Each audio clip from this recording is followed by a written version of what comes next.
Hey guys, what's up? Welcome back to Stumblin Forward. I'm one of your hosts, Monica Ortega. And I'm Kristen Herman. And today we have a super awesome guest. So Jordana Michelle Gutman is a sustainable startup founder, coach, and attorney. She is co-founder and chief operating officer of Garden Island Robotics, producers of the GrowBot, automated hydroponics gardens for busy people that want to have a garden without having to garden. Jordana is also the host of the Women Wanting Women podcast, a personal development, self-actualization, and relationship advice resource for a queer female audience. She is deeply passionate about growing food everywhere, reducing waste, and helping everyone believe in love. Welcome to the show, Jordana. How are you? Thank you. Yeah, that's me for sure. That's awesome. Well, tell us a little bit about yourself that we didn't cover in that so that people can get to know you. Well, that is one of the biggest things is my obsession with just growing food everywhere. And I've been passionate about sustainable development since I knew it was a thing. And before I knew it was a thing, I was just passionate about us protecting our planet and also really just passionate about people, finding happiness in their heart and, being happy with what we have, in a non-materialistic way, believing in love and connecting better with our friends and just living better lives with nothing more than the air we have to breathe and the beautiful hikes that we can go on or even just a walk outside if we're not near the mountains, whatever. Yeah. I love That's that. amazing. So you fell in love with this whole sustainability concept, but then how did GrowBot come about? So I'm not the inventor of GrowBot. My business partner, James, is the inventor of GrowBot. And the reason we got connected was because of my obsession with sustainability. Okay. And so, we met through my obsession, which is growing food everywhere. And I was visiting my cousin in Hawaii, and she was going to visit a guy that she was dating at the time who was working with James on these GrowBots. And I heard that she was going over there and he was this inventor of these machines. And because I was very interested in hydroponics and aquaponics and sustainable food growth, I invited myself over to his house to have a debate, sort of to just, figure out what he's doing and whether it, fit in line with, but at the time we were not working together. He was just a friend and he would reach out every few months just to talk about what he was doing. Awesome. And I would talk about what I was doing. And then when he was ready to bring the products to market, he asked me to be his business partner to launch. So backing up, I know that you've always said that you love growing things and you grow things everywhere. No, I was upset. I don't actually. You I was don't? Just obsessed I was that just we wondering. should. I would walk I would be driving down the highways and saying, why, seeing people hungry and then just seeing, why don't we just have a tree here with fruit in it? Seeing any empty land, I just wanted to put fruit trees there or, have community gardens everywhere. I didn't personally, I was living in an apartment in New York City with no sunlight. So growing food wasn't really at the time an option for me. Yeah. But the idea that it's so obvious that, we're born on this earth, our birthright is that you put seeds in the ground and they grow. And I didn't understand why we weren't taking more advantage of that. In a more widespread way. So I was sort of a side observer of it, obsessed, but not really with my own two hands able to do much about it at the time. So now working with the GrowBot and also just working with, a partner, have you felt like you've kind of grown more with with the business? I've grown more food. Yeah, I have 3 of my own GrowBots and it's, I have 3 GrowBots at home and they're the easiest things in the world. So I don't have to know how to grow food. I get, bowls and bowls of lettuce every day. I'm personally I'm interested in, I like salads. So I'm just growing tons and tons of greens and it's every day I'm picking food and I didn't have to do anything for it. It's the absolute greatest thing in the world. That's amazing. Yeah. That must be really great in New York as well, because you're in New York City. So it's interesting that you had this passion for sustainability and food growing because there's not a lot of that in New York City. Yeah. Unless you have a rooftop patio where you can possibly have some sort of garden. But if not, which is probably hard to find in New York. Yeah. Having that inside. So I think city-based people would be really interested in this product for sure. Yeah, for sure. Look, For a long time, it wouldn't have even have been a very good option because with the cost of electricity, just the lighting that would have been required to grow food indoors, it wasn't something I even believed in at all because of the cost of electricity. So I'm interested in sustainable food growth, and that wouldn't have been sustainable back then. And I had no interest in it whatsoever. I didn't think it was a good idea at all. I was more interested in other types of regenerative farming.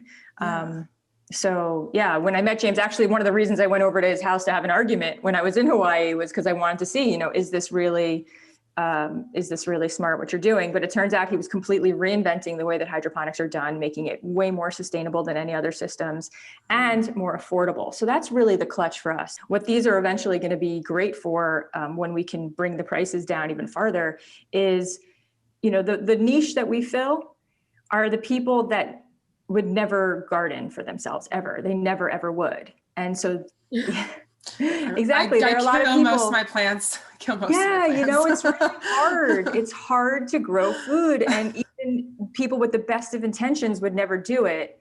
For anyone that would grow food and would be gardening, my preference is that they go ahead and do it and that they plant things in the ground that are going to, regenerate the soil, and all of that is so much of a better idea if there's going to be, but most people can't and won't and don't have the time. Who has the time?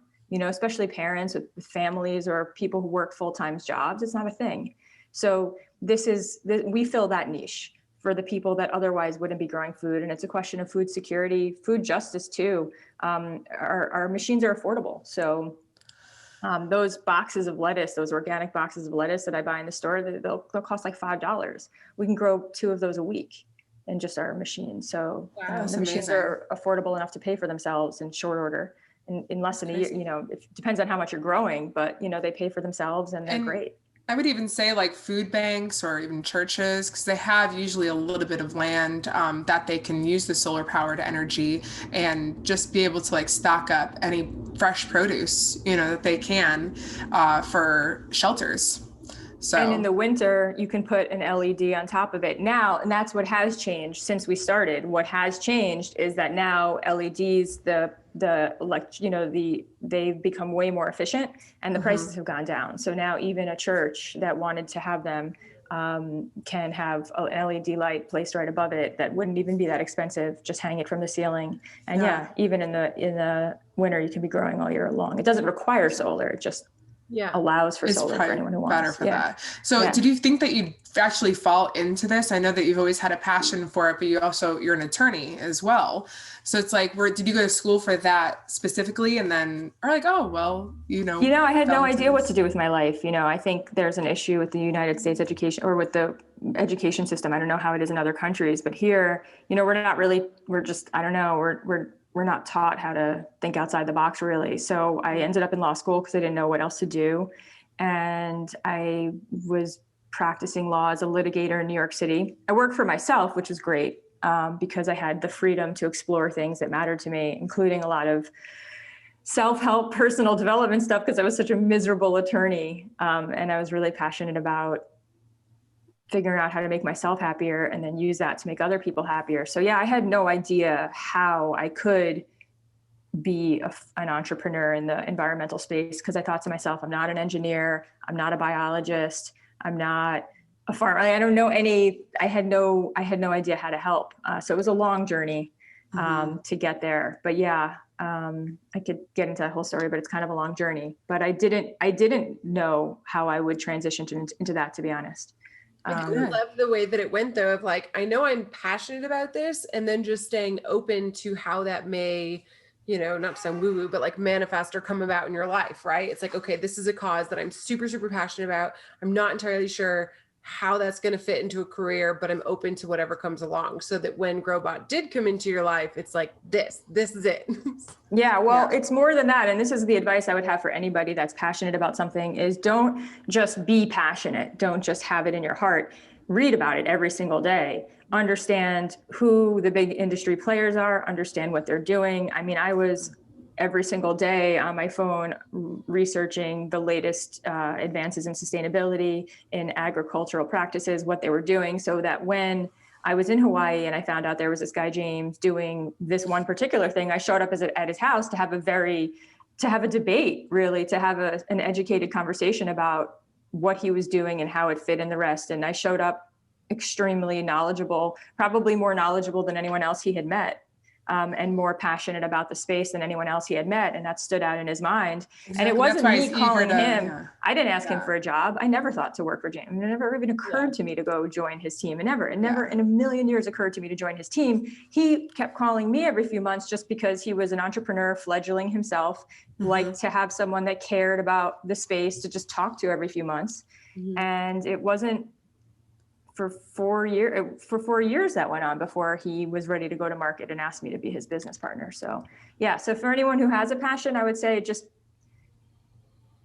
know who the titans of the industry are, and know what they're doing, and know every single thing that's happening in the space, so that when you meet when you meet the person who might be your dream employer, might find your dream job, it isn't just luck. You're there and you're ready. Yeah, I was going to say, that's why he was eager to work with you, because you were educated and that you were passionate about the product and the topic itself, like not knowing, that you were going to work together 4 years later, but you stayed with the flow and you were still passionate about it. That's amazing.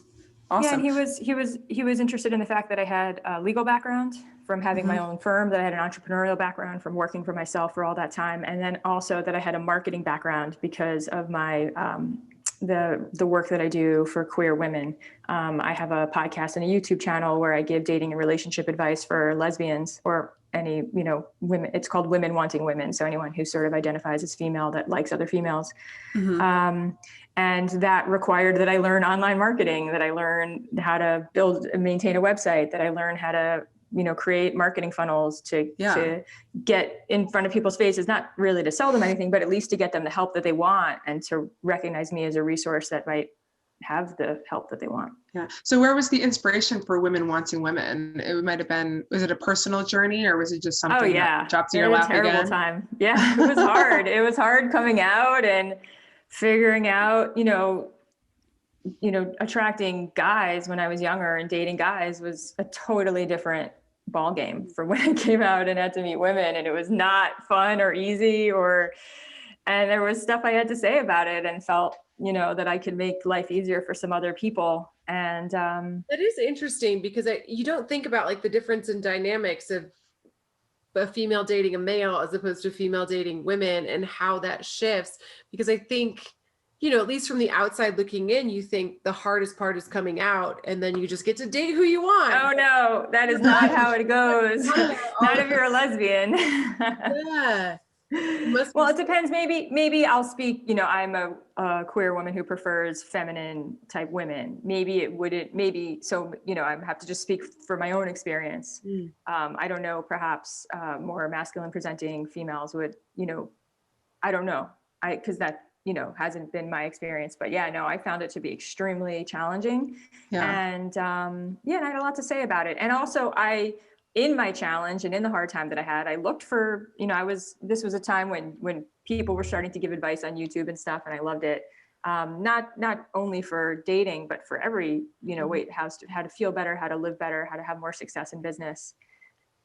But when I listened to the dating gurus, if they were men and they were talking about how to find a woman, that was not my reality. They were not talking about my reality. They were just in a totally different thing than me. And what applied to, if you're a guy trying to meet a woman, it was not the same as being a woman trying to meet a woman. And when I was listening to the women's advice about how to get a man, again, it's not that all of it was completely different, but a lot of very core challenges that I was dealing with, like the actual substance of what my challenge was, were simply not being addressed. And so I thought, someone should really do this for lesbians. And in fact, I didn't think that I should do it for lesbians. Anytime I'd be at like a dinner party and I met a lesbian who was like a psychologist or a social worker or a coach, I said, okay, here's what you need to do. You need to create dating and relationship advice for lesbians. And here's how you should do it, take like the best, and whatever. I started, trying to tell other people how to do it. And then eventually it was really. And then they're like, girl, you need to do it. Why are you talking to us about it? Actually, I just, in my misery as a lawyer, I trained to be a coach. And actually what I originally wanted to do was, because I was so unhappy as a lawyer, my original plan was teaching teenagers how to use entrepreneurship to stand out on their college applications. Not because I wanted them to get into college, just because I thought, I want to save you from being as miserable as I am right now. So figure out what your passion is, just like I said earlier, right, about the sustainability stuff, right? If you understand whatever it is that you like, if you understand everything about the businesses behind that, then it can take you really far. Because let's just say you love, I don't know, whatever it might be. Let's just say you think space is cool, right? But you might be sitting next to literally like a NASA engineer and have no idea it's him if you're not up on the industry. And then if you are, you could do like what you're doing, start a podcast, interview powerful people, and be the first one to get the jobs that open up. I love that. I love that you put so much work into research in every aspect, even in your own podcast, you know, doing the research of all of the other dating advice out there and going, okay, there's a hole for this that I can fill. So what's that journey been like with the podcast? Because I'm sure that that's, you know, a very vulnerable experience as well to come out and talk about your personal experience. Well, you know, the podcast isn't where I talk about the personal stuff. I do more interview other women who are power, you know, to give, you know, other people advice. But yeah, no, my videos, that's scary, right? I mean, I don't have to tell you guys, you know, it's scary to create content. It's just scary to create content, I find. Yes. You know, what's been the best thing about creating that YouTube show? Oh, it's so satisfying. I imagine I didn't do it. It's like, what if I died and never did this? This was something that was so uniquely me that I so really, even before I thought to do it, I thought someone should do this. I love that I did it. I just love it. It feels so good. It's not like it's been a moneymaker or anything, but it's just been so satisfying. It makes me so happy. You. It's also, like you said, like it's self-help as well. And you're helping others because I think that you're giving people the opportunity and the platforms that they can listen or talk about their own experiences or feelings and thinking like, you know, it's okay to talk about it. So I think that that's great. You know? And helping people believe in love who would otherwise be terrified that they're never going to find it. And that's really sort of the theme. And I think that's the biggest challenge that queer women face in dating is because we're a minority. And there's just simply like, if you ever want, you know, sign up for a dating app and then swipe through as a woman that wants men and just see, you'll never, ever stop swiping, right? But you can go to any city and be a female seeking for other females. And within not that many swipes, like there's just not going to be anyone else to show you. Yeah. So there's this major scarcity mentality that becomes a self-fulfilling prophecy. So I am all about that. Is just that will kill you fast. You know, that will make you so desperate on your dates. That will make you so nervous and uncomfortable and just so unhappy. If you really walk around believing that love is not going to be available to you in this lifetime, it is just not a way to go through life. And, you know, that was the number one thing that changed my dating life when I just started to realize, I realized one day, I was like, I cannot think that way anymore. And I had a mentor of mine actually who pushed me over the ledge. He caught me one day when I was complaining about my dating life and about how few women there were. And I started just kind of doing this calculation about like the available dating pool for me. And it got to the point where I had basically mathematically convinced him that it was impossible that I would ever find love. And he was just horrified. And he said, Jord, you know, listen to yourself right now. You need a new global metaphor. So what would be the opposite of what you're telling me right now? And just over dinner, we were kind of playing with it. And the phrase we came up with is hot lesbians are everywhere. And that's literally how I end every single video. It's like, you know, I say in every single video, I say, until next time, keep remembering that hot lesbians are everywhere, that love is real, and that the woman of your dreams is on her way into your life in perfect timing. And literally that's how I end every video. It's how I end every podcast. And it makes people feel good. And it's the truth. I'm sorry. It's just the absolute truth. There's no, and will destroy your dating life if you believe anything else. Yeah, it's and really also just the affirmations. Yeah, I mean, I was just gonna say, I'm like positive affirmations, positive. Like if you say it and you believe it, it's just like it's gonna appear. Yeah, self-fulfilling prophecy, and that's how it worked for me. I mean, it changed my life. So I really try and give that, and it feels great. I know. I mean, what could be better than helping someone find love? I mean, really. I mean, other than growing food, obviously, which is also it's the two greatest things in the world. That is love as well. There's like there's food, and then there's love and relationships, and these coincide, just stuck together. Yeah, absolutely. So awesome. That's how I feel about it. You would say that you made along the journey, whether it be through the podcast, the show, food growing, any of these things. Hold on, can we pause right there? Say that one more time because you cut off for me. So I didn't want it to cut off for the recording. Okay. Answer. So what would you say are some of the mistakes that you made throughout the journey, whether it be the podcast, the show, growing food, any of that stuff? Oh man, mistakes.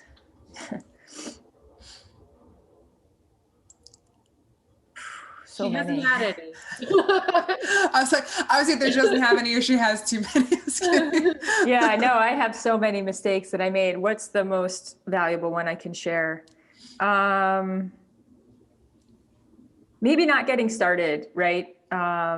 It's always the things we don't do. So just show up, the things I didn't go to, the times I didn't believe in love, the ways that I didn't necessarily believe in. Yeah, I mean, we waste time when we don't believe, right? So I don't know. I have so many, I could just get into so many stories of so many mistakes, but no, I totally get it. Yeah. Good one. Yeah. I think that's probably the biggest one that people make too, right? Is they get in their own head, they have these negative stories and they don't actually move forward with things that they want to do. So it's pushing past that, but yeah. I mean, the amount of time I spent saying to myself, I'm not an engineer. I don't have an invention. I don't know anything about biology. I'm not a chemist. I can't solve the problem that needs to be solved. And the amount of time I wasted on that, when if I had only known that I was fine, that I was, just enjoy it, enjoy the journey, research, learn, follow your curiosity. Curiosity is a compass. Look where it led me. And that was literally just my own fascination with something. And so, use it and do it. And yeah, it's better than, scrolling through endless social media that's not going to get you anywhere, or watching shows that maybe, aren't really going to help, or so taking that time to focus on your interests and who's doing the work there, so that if your professional hero were sitting right next to you, you would recognize them and be able to say hi and have a really informed conversation about what they're doing and stuff like that. That's so valuable. Really it is. And where do you want to see Garden Island Robotics and Women Wanting Women in 5 years? Oh no, Garden Island Robotics is my big project right now. Women Wanting Women, I think probably, I do podcasts now and then. I'll release a video here and there. It's not my focus. It's just not right now. And women sometimes reach out and I'll do coaching. I just enjoy it. It's sort of a side project. And I hope that in 5 years, I will answer that question. I hope in 5 years I'm still doing it here and there, because it's so meaningful to me and it's wonderful. And unless I run out of things to say, which I might, because I don't think you will. You got it. We always have something to say. It's constant evolving is right. It's the world never stops. Yeah, but with Garden Island Robotics, oh man.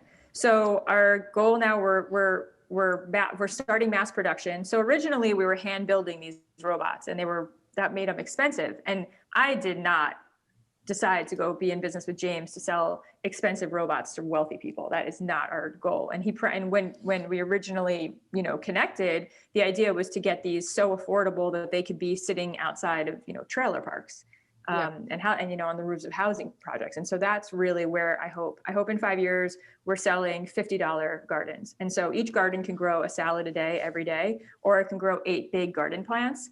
And if we're selling enough of them, they can be $50 each. And so that's what I really want. And then, just James, my business partner, is just an absolute genius. He's always inventing new things. So hopefully just more and more ways to have food grown even more sustainably, maybe using less water, maybe more efficient use of fertilizer. I mean, we're already using less water than any other hydroponics technology on the market. Nice. In hydroponics, every 2 weeks, you see those little arrow garden things that you can put on your shelf and grow herbs and stuff. Well, every 2 weeks, if you have one of those, you have to dump out the water and start over again. My business partner invented a way to be feeding the plants where you never, ever, ever have to dump that water. So if you're every 2 weeks dumping water, and that's 25 times a year, we're using 25 times less water than other hydroponics systems every single year. That's awesome. So eventually. I was going to ask because I just more of the technical side of the GrowBot. What do people need? So they need electricity, or they just need the sun. Yeah. Either sun or water. electricity. You need a hose hookup, or you could just dump the water in there. Like in my apartment, I don't have a hose, so I hand water it. Okay. And you need about 3 by 5 feet of space because you want to be able to sort of circle around them and pick what you're getting from any side. Yeah. And then 1 minute each week you need to spend, like you need to dump the nutrient. Oh, and you need Wi-Fi. Okay. And Wi-Fi. Interesting. Why Wi-Fi? Yeah, because the way that we feed, the way that we fertilize our plants, the reason why you don't have to dump the water every 2 weeks is because they feed the plants by putting all the nutrients into the system.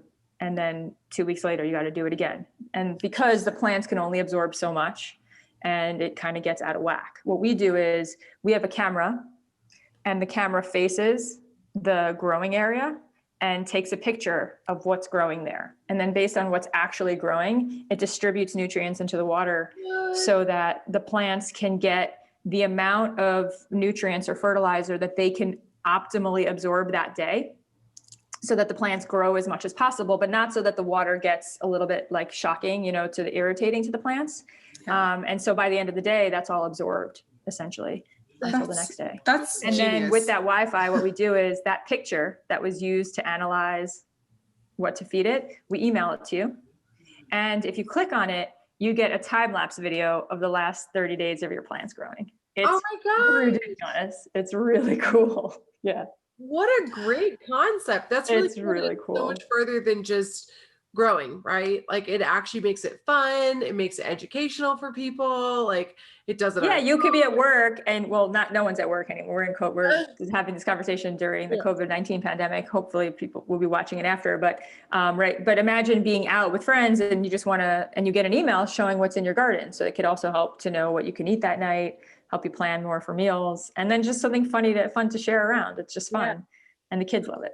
I would definitely invest in that. Like if I had, again, I'm in Chicago and I don't have a patio, but if I had, and like that space for sure. Cause I am not a gardener. So by winter, we plan to be selling 3-tiered ones. So there'll be 3 levels. So they'll grow 3 times more. So is it a greenhouse type look, or can you like go inside, or is it more like no, it's just a little garden. It looks like a raised garden bed. Okay. A little raised garden bed. It just looks like a little box. Nice. And then there's a pole with this thing sticking on top of it. And you're like, what's that? Well, it's the camera. Okay. But otherwise it just looks like your typical garden bed, except that instead of it being dirt, there are 8 bags. There are these 8 circular, they're called grow bags. And they're full of perlite, which is, those little white poofs that are in soil, that are in potting soil. We grow all with that. So it's really light. So if there's ever a weed that grows that like comes in, you just take it out. There's no digging. There's no weeding. You just place the seeds on top of the perlite and you don't have to worry about it. The GrowBot does with the rest. Yeah. That's awesome. That's really amazing. Awesome. Where can people find the GrowBot? How can they get involved with it? All that stuff. Yeah. Our website is mygrowbot.com, MY, like it's mine, and GROWBOT.com, mygrowbot.com. And we are in production right now. We're going to have the first ones available for sale in a few weeks, but we're taking pre-orders, and they're $250 each. But like I said, they grow about, the one that I have that's planted all with lettuce. I have some others that are planted with some other things, but they'll get me a bowl like this big of lettuce every day, each one. So if you think about those $5 boxes of lettuce, you can grow a couple of those in a week or more.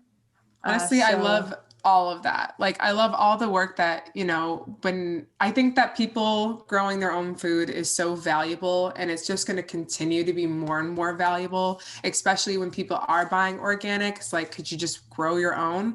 It'd be, so amazing for the environment and everything around us. So, but that's awesome. And what about you personally? Can anybody find you on Instagram or Facebook? Anything like that? Yeah, absolutely. I have to actually check my Instagram handle. We're definitely at my GrowBot. That's literally how I am. Social media that much. Wait, hold on a second, because that's embarrassing. That's really embarrassing. It's like literally how I am every single time someone asks me my handle. Hold on. I think it's my name. On YouTube is Women Finding Women. Women Wanting Women. And yeah, my personal, you can find me at Jordana.Michelle. Awesome. Very cool. Well, thank you so much for being on the show, Jordana. And like, Thank honestly, you so much. You gave us so much amazing information and you're doing great work. So we were happy to have you. And I just, so everyone knows, you can listen to this on Apple Podcasts. We are also on Spotify. If you go to Apple, leave us 5 stars and a review. And you can watch this video on YouTube. And I'm one of your hosts, Kristen Herman. And I'm Monica Ortega. And thank you, Jordana. Thank you Thank you guys so much. It was so lovely to hang out with you guys.